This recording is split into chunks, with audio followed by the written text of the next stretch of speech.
So mga paps, mag-recommend lang ako sa inyo ng isang jump starter na na-test ko na. Actually, yung jump starter naman, hindi naman necessary na dapat meron ang bawat kotse. Pero kung meron tayo nito, we have a peace of mind na kahit saan tayo mapunta at biglang bumigay yung battery natin, siguradong mai-start natin, 'di ba? Peace of mind at confidence na we are always good to go.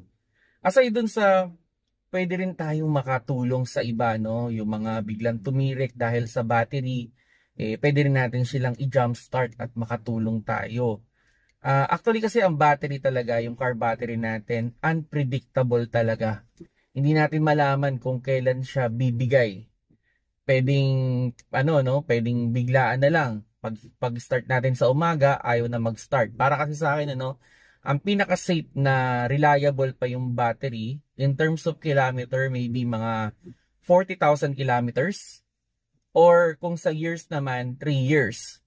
So more than that, more than the kilometer, more than the years, para sa akin questionable na yung reliability ng battery. Pero kung meron tayong jump starter, so yung worry natin na hindi mag-start yung sasakyan natin, mas less na. And actually, nasa 1,000 pesos lang naman to. So napakamura, no? Pwede ka pa makatulong. And hindi lang din naman hindi lang din naman pang jump start yung use nito. Pwede nyo rin siyang gamitin as your power bank. So pwede nyo i-charge yung inyong phone, kung yung mga gadgets ninyo na pwedeng i-charge using USB, pwede nyo rin siyang gamitin. So yan mga paps, try nyo to. Jump start na na power bank. Maganda to, no? Tinest ko na to sa Tamaraw FX na may 2SM na battery. It's a diesel car.